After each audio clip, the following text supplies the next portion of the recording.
Good afternoon, everyone.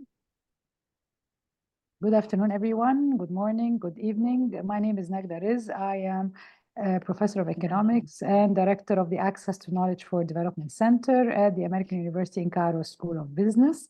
We at the center are the MENA hub for feminist AI, a role that we are very proud of. And it is in this capacity that we hold today's seminar by my colleague, my wonderful colleague, Dr. Nouri Sakr, Assistant Professor of Data Science and Operations Research at the American University in Cairo. I invite my Associate Director, Nadine Waheba, to take over to present Dr. Nouri and tell us more about what we are going to do over the next hour. Thank you very much. Nadine, over to you. Thanks, Dr. Nagla, and welcome, Dr. Nouri and everyone. I'd like to welcome you all today to our webinar, Exploring Multidisciplinarity at the Data Science Hub, with our speaker, Dr. Nouri Sakr, who I will properly introduce now. I'll just go over session logistics quickly first. Khadija, can you share the session logistics screen, please? All right, yeah, so we are recording the webinar. If you will be posting on social media, please mention A2K4D and the A+ Alliance. Our webinar duration is 60 minutes, and we have a Q&A session at the end. You can ask your question in person if you'd like by raising your hand, or if you'd like to type it in the chat box, and I will read it out in the end. So we at the Access to Knowledge for Development Center at the School of Business at AUC, we're proud to be hosting this webinar today as the Middle East and North Africa hub of the Feminist AI Research Project, which is called the FAIR Project for short. I will tell you more about that, but let me first introduce our wonderful speaker, Dr. Nouri Sakr. Dr. Nouri Sakr is an assistant professor of data science and operations research at the American University in Cairo. She is also the founder of the Data Science Hub and a member of the steering committee of the Data Science undergraduate program at AUC as well. She received her PhD from Columbia University in industrial engineering and operations research with a focus on data-driven optimization. Dr. Sakr's research focuses on leveraging connections between data science and combinatorial optimization to design data-driven algorithms that efficiently tackle real-world optimization challenges that have a social impact. In her time at Amazon and Microsoft, she worked on supply chain analytics and dynamic inventory application. During her PhD journey and as an affiliate of the Data Science Institute at Columbia University, she accumulated further experience on building fast machine learning frameworks and adaptive machine learning in cybersecurity through her collaborations with Google Brain and Sandia National Labs. She also built healthcare solutions for Columbia Medical Center. In 2020, Dr. Nouri founded the Data Science Hub as a collaboration platform for academics and industry professionals, as well as research scholars from Egypt and abroad. The projects at the DSH apply data science techniques in interdisciplinary areas like education, health, fintech, system scheduling, and economics. And the hub aims at using data science to solve problems that have an impact on social good. Just before I give the floor to Dr. Nouri, if you'd let me tell you briefly, very briefly, about our center and about the Feminist AI Research Project. A2K4D is a regional research center. It was established in 2010 by our founding director, Dr. Nagda Riz, who is a professor of economics at the School of Business. At A2K4D, we engage in multidisciplinary policy-relevant research and activities in the area of digital technologies, knowledge governance, and innovation, and inclusive development. Our research focus evolves with new developments in this dynamic field, and over the past few years, it has expanded to include areas such as new technologies like AI, of course, issues of data governance in various fields, new forms of work in the digital economy. And with all of this, we always have a focus on the impact of such developments on women and other vulnerable groups like youth in our region. So because while women and other vulnerable groups stand to benefit a lot from these technological advancements, they also tend to bear a disproportionate amount of the shortcomings of such developments. And this is one area we are very interested in, and one where this project, the Feminist AI Research Project, is focused on exploring solutions to.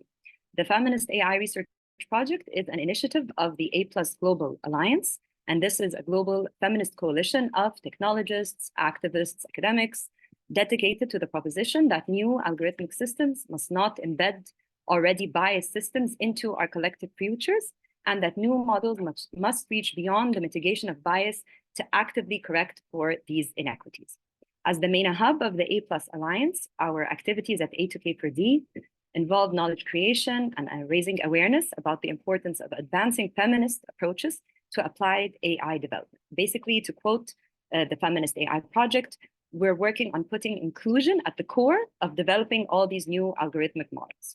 We're harnessing our local, regional, and global partnerships to bring together and grow a MENA-wide feminist AI network of multidisciplinary stakeholders, including institutions and individuals who are passionate about how applied AI can make a positive change in terms of inclusion in the region. Data is obviously a key element, if not one of the most important ones, to the development of more inclusive AI. And so we're very excited to delve more into data science and multidisciplinarity in data science with Dr. Nouri today. So without any further chit chat from me, Dr. Nouri, please go ahead. Okay, thank you very much, Nadine. Thank you, Dr. Nagla, for hosting me. Can you guys hear me well? Great, I'll just share my screen. I have a couple of slides to share.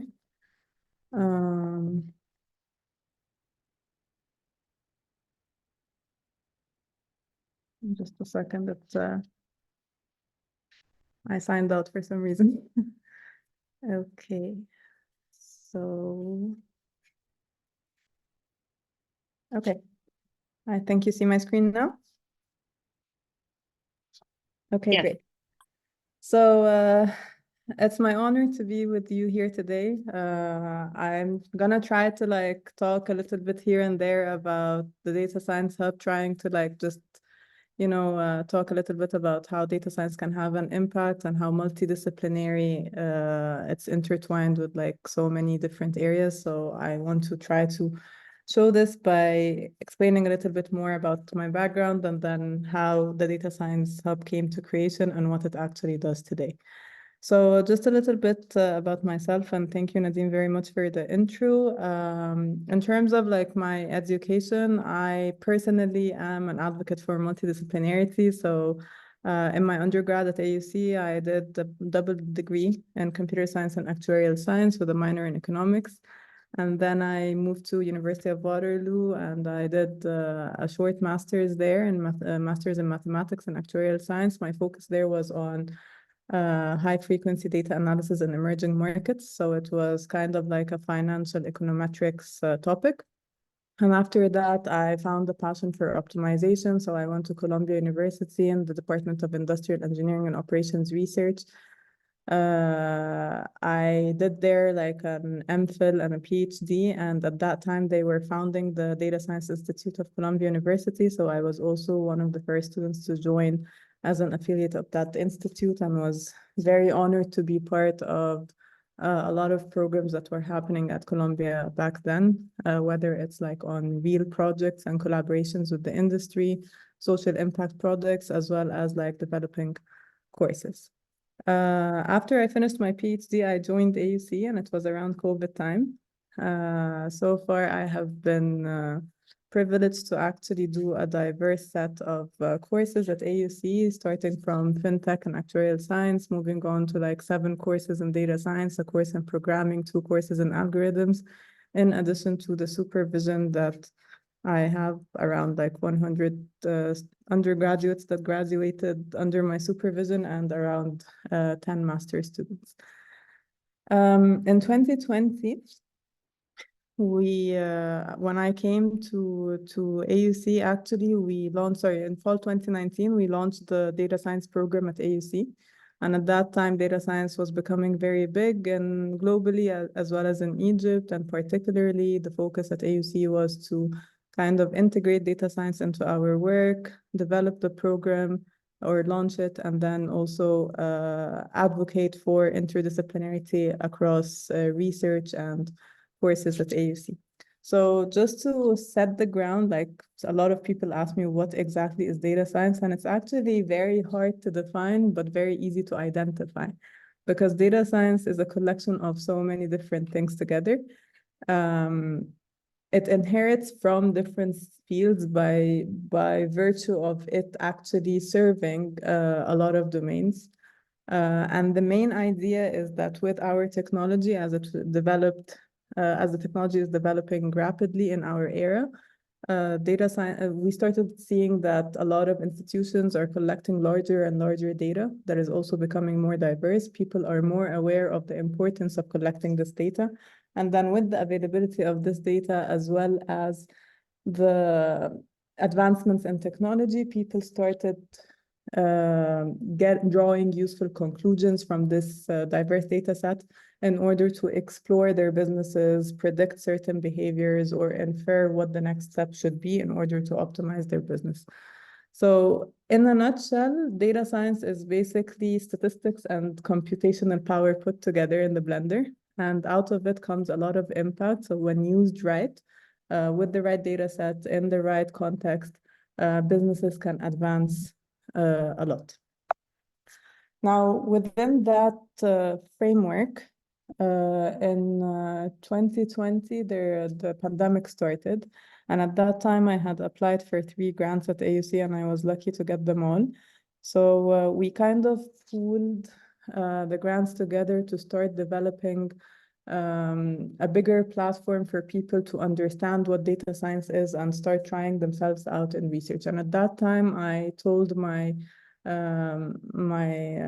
team that we want the Data Science Hub to be actually universal, including anyone. It doesn't matter whether they come from STEM or not, whether they have a data science background or not, whether they're an academic or a professional. Anyone who is at that point in time interested in data science should join.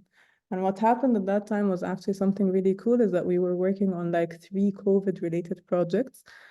And we started seeing patterns that we had never seen before, or that were not very familiar processes at AUC. One of them, for example, was that a lot of freshmen were suddenly interested to engage in research.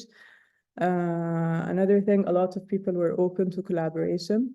By the virtue of like online work, more and more people were becoming more flexible with their schedules and becoming a little bit more productive in their work.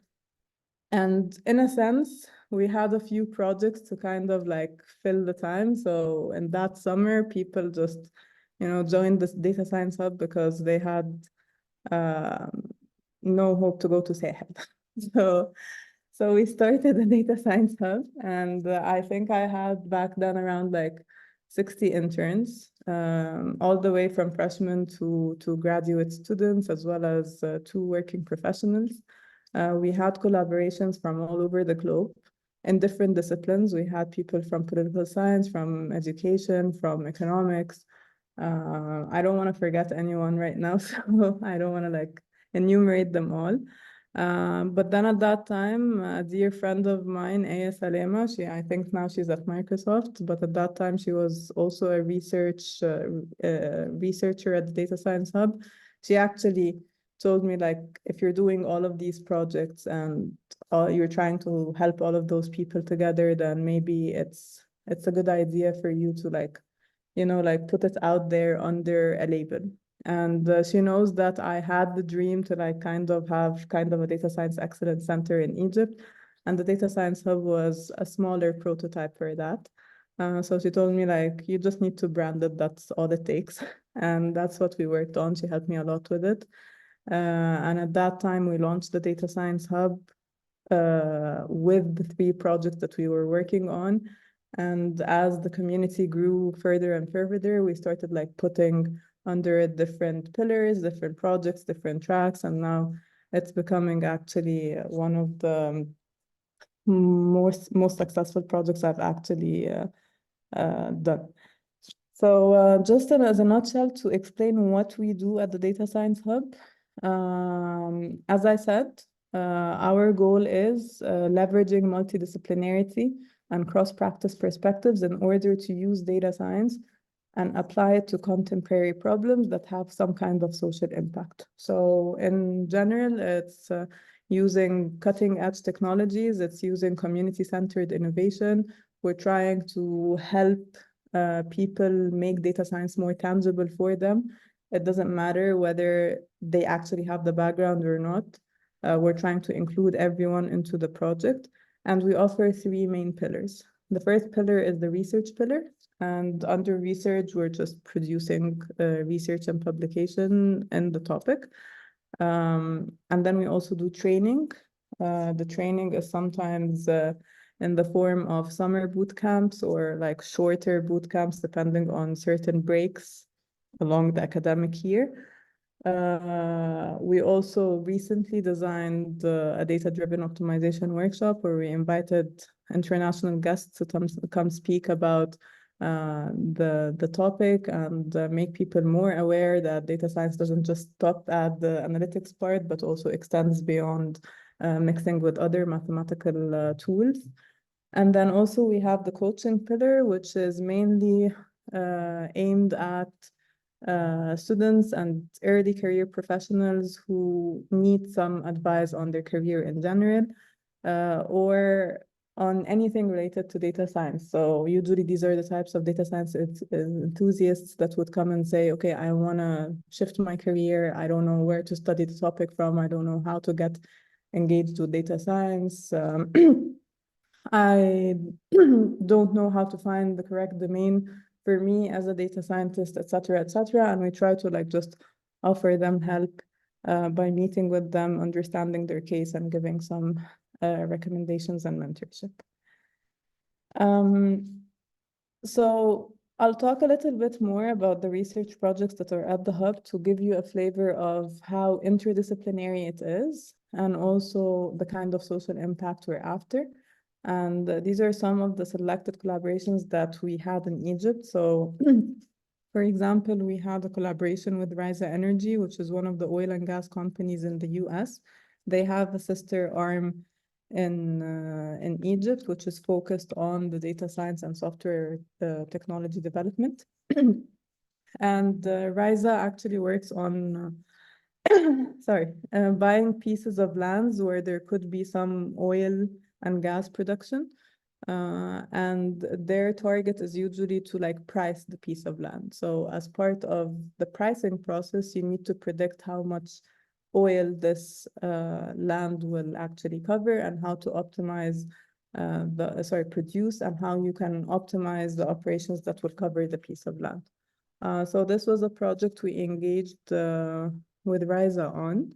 And one of our brilliant research interns, MENA Mikhail, actually was helping us with this project, and they recently published a very nice paper that is, on one hand, doing the right impact when it comes to like doing the forecasting problem itself, but on the other hand, also technologically is more into modern architectures in data science, what is called generative adversarial networks. And he is kind of like working with novel approaches to prove that these kinds of networks are useful for forecasting. Another project, which is one of the nicer projects I like, because at that time the team was very, very diverse. I think we had around 7 students working on that project, and they were from all disciplines. We had economics, actuarial science, computer science, and I think one person was from finance.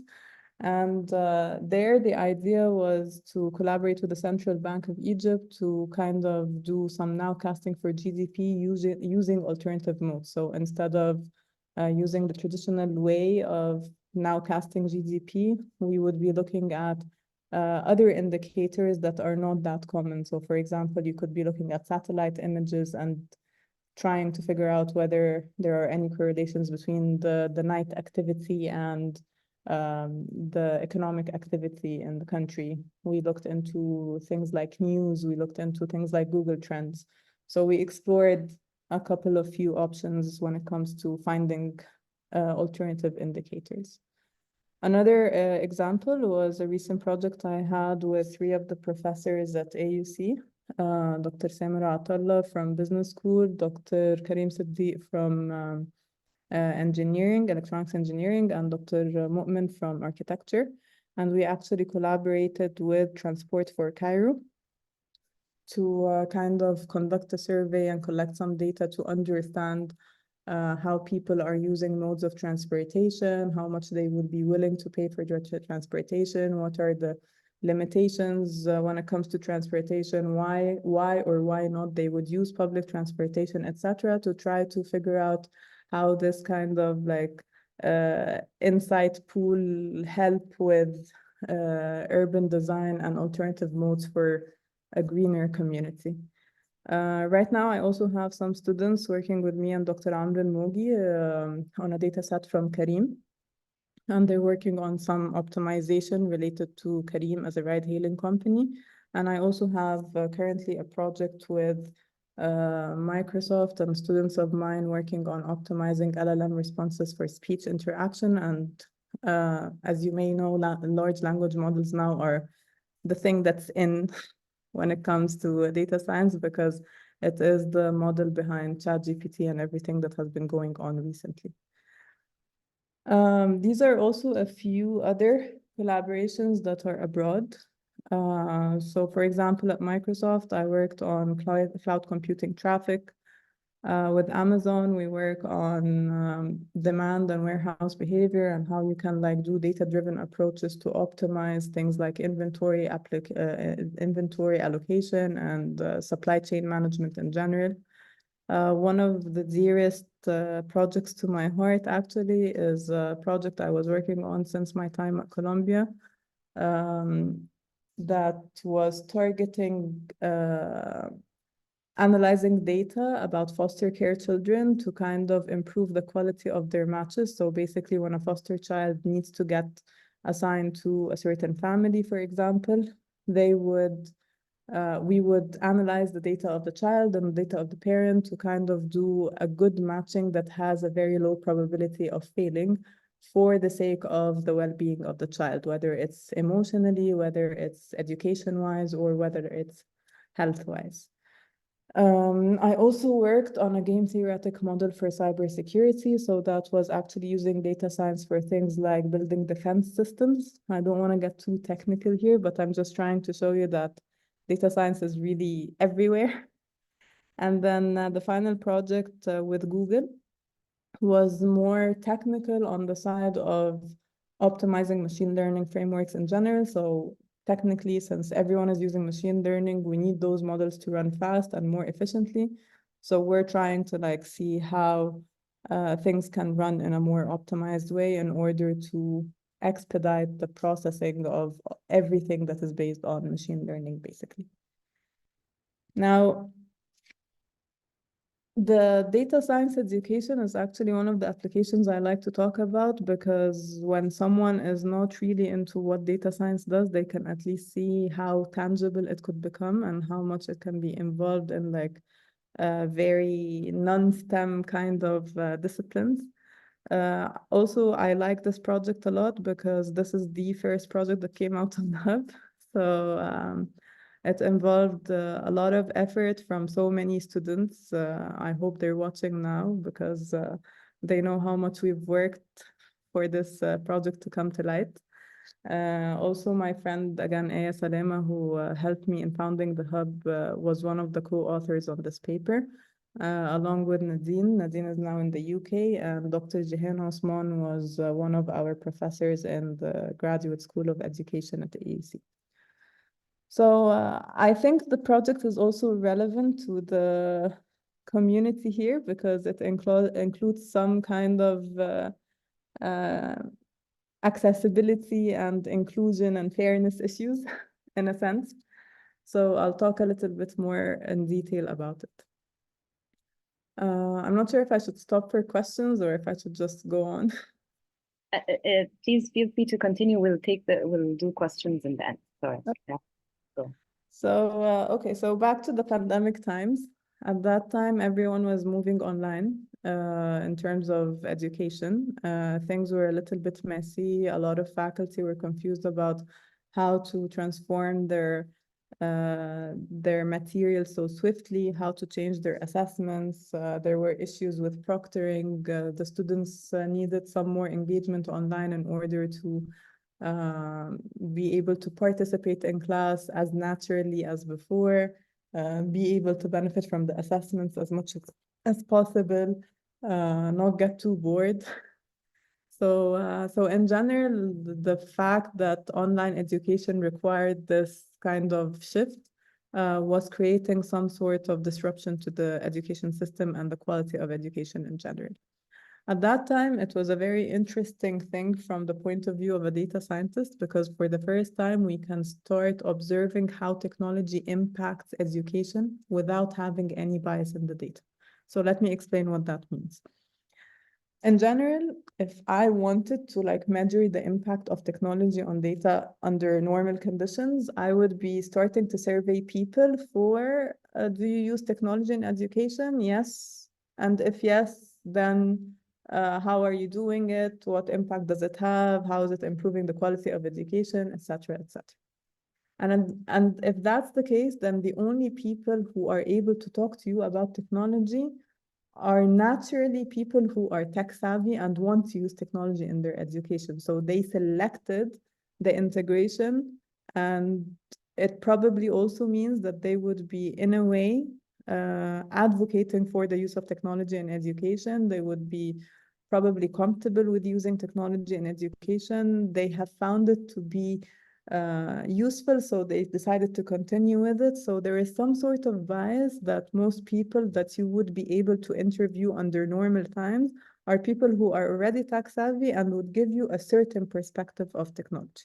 Now, as a data scientist, for me, I think of it as a biased data set, mainly because I cannot get the other side of the story. So if I wanted to now ask someone who doesn't use technology in education about their opinion about technology in education, and they've never used it before, it's very hard to get any insights out of this hypothetical profile. COVID pushed everyone to go online, and with online movement, everyone, or like every single faculty member, had to start using technology for their education. And then some people liked it, some people didn't. So in a sense, we took away the bias from the data set, because now we can interview everyone. Everyone is included. It doesn't matter how tech savvy they are. It doesn't matter whether they believe in technology or not. What matters is that they are using it. And accordingly, these interviews are getting us much more insights out of what people think about technology than we normally would. So we thought that that was a good opportunity to actually start interviewing faculty for their use of technology and their shift to the online system. The focus was not the pandemic style of the education at all. This focus was more about technology use and quality of education. So that was number one. And then out of these insights, we started creating a chatbot. The idea of the chatbot was actually to help what we call instruction designers. So usually when faculty have issues with their courses, if they are lucky enough to have a center for learning and teaching like the one we have at AUC, then they would have what we call instruction designers or consultants, education consultants, to advise them on like how they could run their class better, how they can like design their assessments in a better way, how they can write their syllabus in a better way, how they can increase participation in their class, and so on and so forth. And we at AUC are very lucky to have that center because we get that kind of help when we ask for it. Now, three problems arise. The first one is that with the rise of the pandemic and the increasing amount of problems that were happening, this kind of support was not scalable. So the center was very overwhelmed in a sense.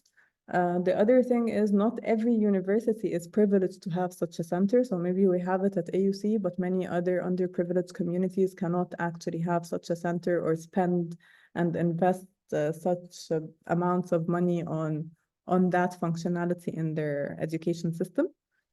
And then the third thing is any faculty who are kind of shy, or they don't want to like go and talk about the problems they have in class, they also don't get to benefit from the service at all. So in a sense, it's not a fully inclusive system because not everyone can have access to that kind of service. It's a very limited service because we have scarce resources for it, and not every faculty is actually comfortable with that type of service. So what we thought was that, well, we had those interviews, we had all of those insights. People were talking to us about their problems with technology, their problems with quality of education, what they do in order to improve it. So we had like a list of you know, problems that people could face and a list of like solutions that can act as or serve as recommendations for what to do when these problems happen. And we can integrate that together using data science and a simple chatbot in order to kind of start supporting faculty via a peer-powered system. So the idea goes as follows: the faculty signs into the chatbot, talks to the chatbot about their problem. Chatbot gives them like 3 top recommendations for what they could do. And then if the faculty gives feedback that these recommendations are good, the chatbot automatically upvotes these recommendations as being good recommendations. If the faculty gives feedback that this didn't really work for them, or that they don't think that would actually work with the class, they would downvote the system. And it's a very simple idea actually from a data science point of view, but we thought it had a very good impact on the community when it comes to inclusion. At that point, the tool was also for free. It worked 24/7, so any faculty anywhere in Egypt was able to access the system, ask it some questions, get some recommendations out of it, and get the support they needed around the COVID time. So that was basically like one of the works we did in data science and education. We also had another project actually that was more about developing a multimodal approach for a proctoring system. So it was also under the education umbrella. And that also went very well. So I told you about the first project we started with. Now I'm going to talk to you about our latest project at the Hub. And this is currently work in progress, so I'm not going to be able to tell you so many details about it, but it's just to give you, again, a flavor of a different angle and a different discipline. So right now, I think maybe if you're following the startup scene in Egypt, you will find that a lot of the startups that are coming out are in the area of fintech. So many people are talking about fintech, what it is, how do you use data science to do that kind of technology, what is the right data for it, how do you do things like credit risk scoring, et cetera, et cetera. And so I'm currently collaborating with Dr. Ayman Ismail, the founder of the Venture Lab at AUC, as well as the Center for Financial Inclusion, in particular with Axion. Axion is more or less like a think tank in Washington, D.C. They're very interested in fintech. They're very interested in financial inclusion. And what we are trying to analyze now as we are observing the Egyptian landscape when it comes to fintech is understand the impact of digital data trails on financial inclusion. And here the story is very simple. Right now, a lot of the financial services that we're getting are being digitized. There is an implicit assumption that if you're using any of those apps, you actually have a smartphone. There is an implicit assumption that if you want to apply for credit, then you probably have a reasonable profile that can guarantee your creditworthiness or your seriousness in paying back, in a sense. And so a lot of the companies, when they start offering loans through their financial services, or they offer savings products or payments products, et cetera, they expect to deal with a certain type of customer. On the other hand, Egypt comes with a lot of challenges when it comes to financial inclusion, sometimes because it's something as simple as the person just doesn't have a smartphone or have any kind of financial literacy when it comes to digital finance. Some people never actually dealt with a bank account because it's complicated to open a bank account. Women, for example, in villages sometimes have an issue because in certain traditions, it's more common to have her house or her money or her inheritance or whatever in the name of her brother, father, husband. She may be running or be the backbone of a certain business, but the business is in the name of some other dominating person. So that's an issue. Another issue would be gig workers who cannot actually prove that they have certain streams of income. If they don't have like a consistent way to get their income through a regular payslip, they may not be deemed by the traditional financial system as someone who is non-risky. And so they would get either not get the service at all, or either get it with very high rates. And so in general, we are realizing that digital data trails on people in Egypt is having a very huge impact when it comes to how they can be financially included. And what we're trying to observe right now and study and propose is how we can get out of this trap. So that's all I can say about this project. It's a very exciting project, and it should be ending by the end of the summer. So hopefully you'll find the published article soon. So I think this is in a nutshell. I'd like to leave some room for questions. So thank you everyone for listening. If you want, you can find us on Facebook and LinkedIn, or even contact us on the Data Science Hub at AUC, and I'm available for any questions. Thank you. Thank you, Dr. Nouri. That was fascinating. So interesting. Makes me want to go back to school. I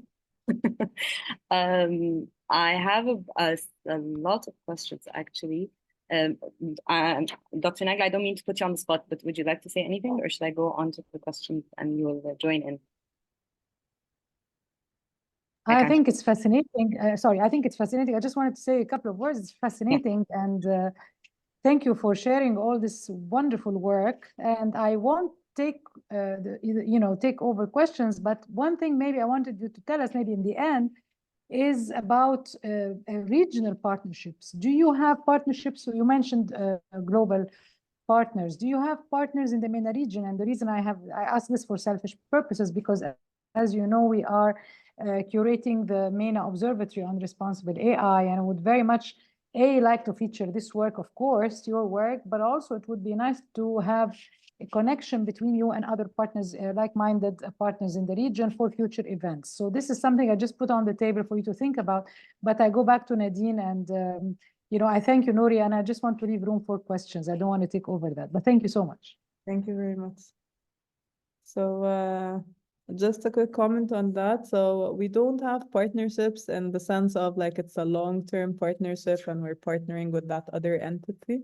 But I mentioned some of our collaborators. So it's on a project by project basis. So sometimes like I talked about like the CBE project, the Rise Energy project. So these were all like companies and other institutions that worked with us on a certain project for a certain amount of time. Yeah. We don't have like partnerships. Right. But it would be great. No, I mean, it's wonderful. It would be great also to find like-minded centers in the MENA regions. That's why. And this is something we can work together on looking for partners, just, to share experiences on the observatory. So I will just stop there and, back to Nadine. Thank you. Thank you. Thank you so much. All right, thank you. So Dr. Nouri, I'll start off. I hope it's okay with everyone. I had a question myself. So listening to all of this, it really confirmed that basically, yes, data really does cross-cut across everything and all disciplines. And also with the multidisciplinarity of the different projects shows really, it is really cross-cutting everywhere. But my question is, and maybe if you could elaborate a bit on this, I think that from a lot of, to do with the data accuracy, that really depends on who is collecting the data. So I felt, I don't know, and also you can correct me, I felt that for a lot of these projects, the data science hub does the methodology involve you also designing the data collection tools themselves? What I mean is, for example, from our perspective, when we look at it from a developmental perspective, a lot of, if you're trying to use AI for development, or basically machine learning for some developmental problem, you have to use data that already exists and is collected by government or statistics agencies. And then you face loads of issues there with accuracy, with invisibility, with all of that, versus these, it's different methodologies, but I mean, if you could comment on that versus these, I feel that a lot of it involves some very accurate, very well-informed biases and inclusion and that sort of thing in the data collection process itself. So if you could just comment, if you'd like to say anything about that. It's a very nice question, and I also think it requires more time than we have to explain all the details of it, but I'll try to give a glimpse of what we try to do. So first of all, let's agree that data collection is very time consuming and very expensive. So it is super painful to collect data. Right now, people are also trying to delve deeper into the data synthesis kind of thing, where you run more simulations or use LLMs to generate data and generate scenarios. So that's a new approach that people are trying to do right now. But in general, the Data Science Hub is not confined to one type of methodology. At the end of the day, it's a case-by-case scenario. So sometimes you have someone who wants to collaborate with you and they have the data already. Sometimes this data is good, sometimes this data isn't. Sometimes you start from scratch. So for example, the chatbot I talked about, we started from scratch. The transportation model I briefly mentioned, also we started from scratch. So in that case, survey designing and data collection and how you would like store that data and make that data interact with each other and imagining what kind of data you need to collect in order like later on, months later after you collected, it's still relevant. All of that is very important. Another thing that's also kind of challenging is that, you know, like data in a sense has a shelf life. So after a while, you may spend so much time collecting that data, and by the time you're using it for research purposes or to draw certain insights, there are certain events that happened or certain shifts in the data or certain new things that came out that make your collection method a little bit, you know, quality-wise, not that great. So I feel like the short answer to this is that you need to be as agile as possible. If you have the data sets, you have to hop on it right away. And when you find the quality, try to fix it. But don't always assume that you have to start with data collection from scratch. And for all of the issues that can come up with the quality of the data, whether that the data is invisible, as you said, whether there are certain biases, whether there is missing data that you need to impute, whether it's not good enough, as a data scientist, you try to correct for all of these issues as much as you can. But in the end of the day, if you're given like really crappy data to work with, you will get a really crappy model. That's life. So you, in the end of the day, you will perform as good as the quality of the data. You cannot perform better than the quality of the data. So within those limitations, we try to still, you know, correct for biases, impute missing data, reduce some variances, and so on and so forth. And we try to also get data sets from different points of view. So for example, I mentioned the project about oil forecasting. Yes, we worked on the forecasting model for oil prediction, but then we started trying to like get data sets from different disciplines and see how generalizable is our model to other domains. So that is sometimes also another thing you can do. You try to find like parallel stories to the story that you're trying to build and figure out whether your model is still going to be robust against these ideas. So I hope this answered your question without getting into too technical stuff. Yes, it did. From our research, we also know that it's very cumbersome and it's such a big issue. And exactly like you said, the model is probably only as good as the data it's fed, basically. By the way, it's also very admired in research to like collect data, and your paper will be about publishing the data set. So you didn't do anything with it, but just the fact that you spend the time to collect the data and now you have like a very relevant data set, that in itself is sometimes publishable. Definitely, it's a commendable feat. So I'll follow up with some of the questions we have collected. One of them was basically sort of asking something similar to what I asked, but I just wanted to check in case you have anything to add to it. It was the question asked is from Nada, and she asks, do you face any challenges or gaps while collecting and compiling local data, especially data in Arabic? So a question about Arabic language data, basically. I cannot remember any project where we collected data that was completely in Arabic. So I remember only 2 projects where we collected data in a dual lingual mode. So we always had the translation. I actually am not an expert in NLP in Arabic specifically, so I wasn't very exposed to the idea. What was the first part? The first part was like whether I face issues in general. The challenge of collecting data locally, basically. Yeah, so of course there are many challenges. One of them is that not many entities in Egypt believe in data sharing. So sometimes you have a very good cause, you want to do something with like real social impact, you go to the relevant institution, you ask them for data. For example, getting healthcare data is a nightmare. They always think of it as very sensitive information, and I don't think that Egypt right now is has the due diligence process that allows researchers to access those data without the entities being concerned about the privacy of their patients, for example. There are a lot of institutions that would also not share data just because they're very overprotected. So when you choose to like collect the data yourself, now it's a matter of like how far can I get with the data collection? How much access do I have to like a really good sample of people?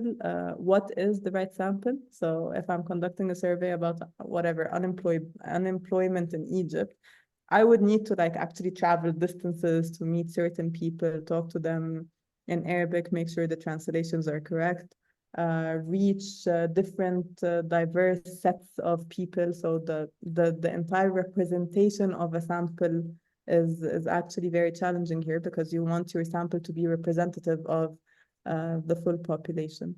So yeah, so I think accessibility and accessibility and diversity and reachability in general are main issues when it comes to data. And then assuming you reached all of those people, one of the biggest challenges in surveys is that a lot of people don't fill them out honestly.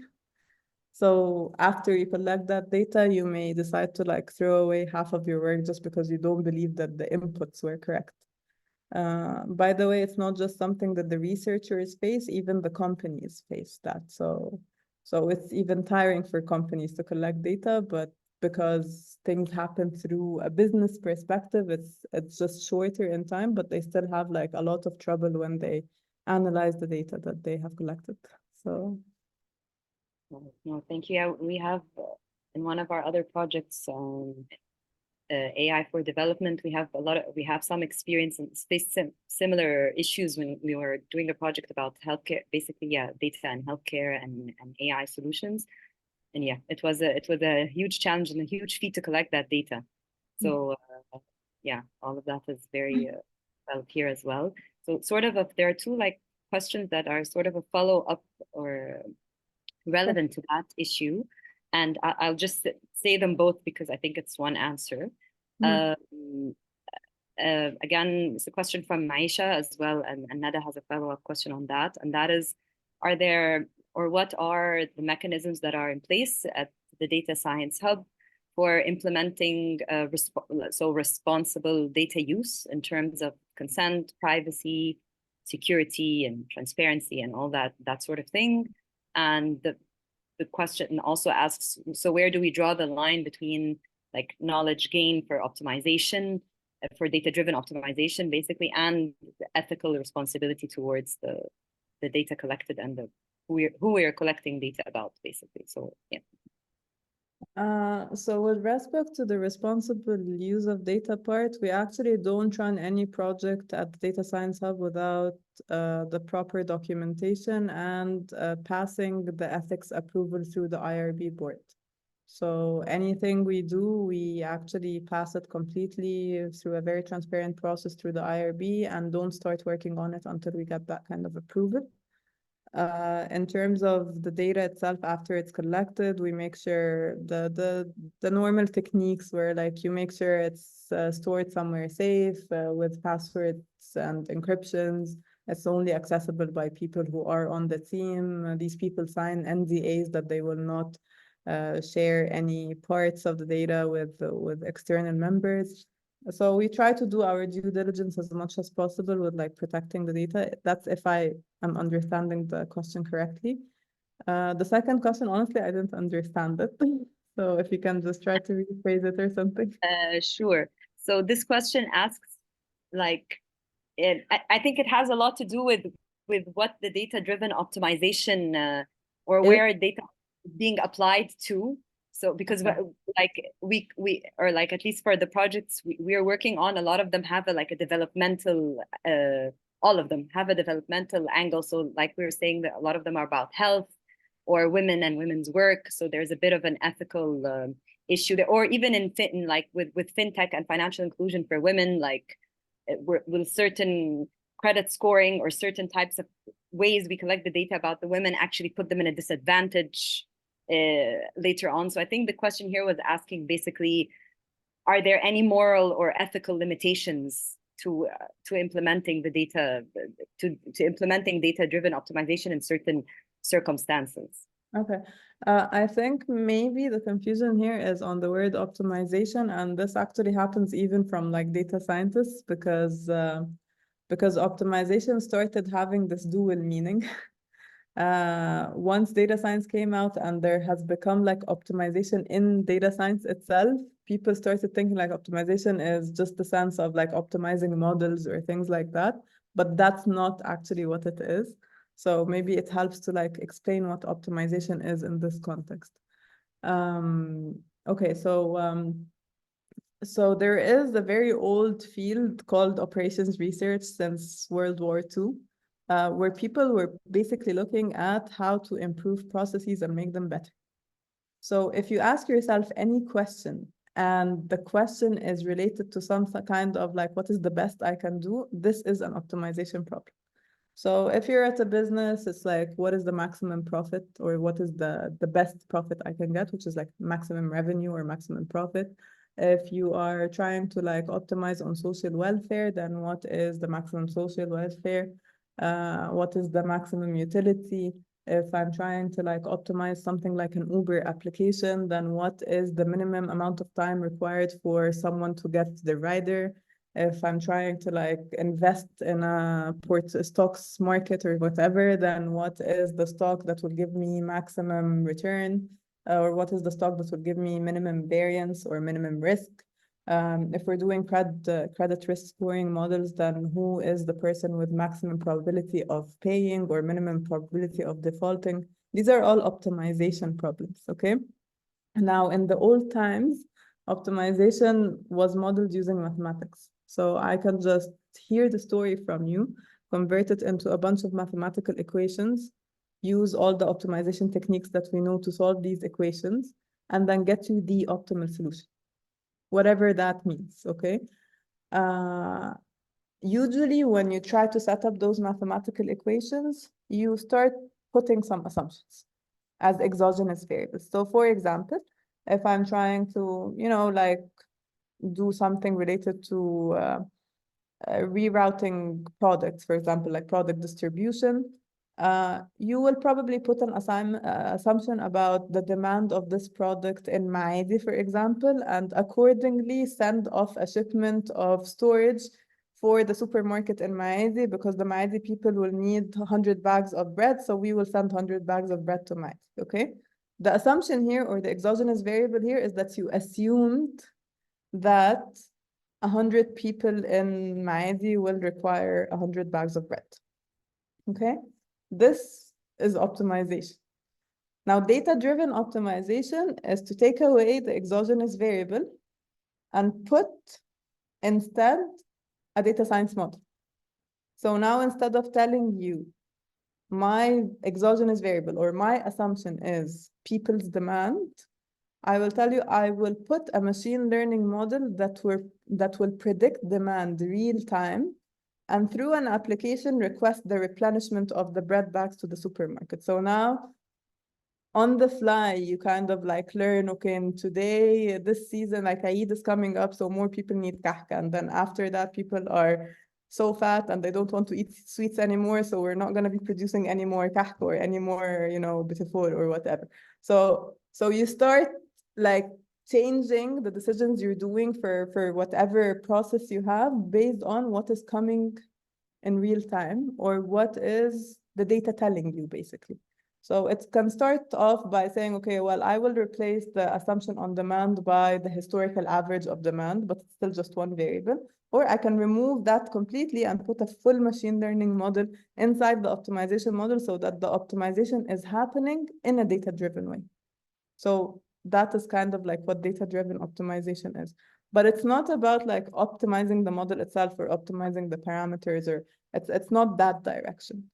And within that context, I don't think the ethical question is very relevant here, because I mean, the ethics of it is the ethics of the problem itself. It's not really like the optimization part of it.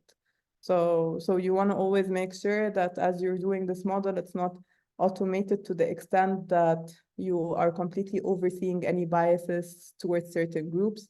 An example you mentioned, for example, credit risk scoring. Well, you need to make sure that if I'm going to use AI in credit risk scoring, then the model is not involuntarily learning to always exclude women without you noticing it. So that is the responsibility of the data scientist in terms of scenario generation.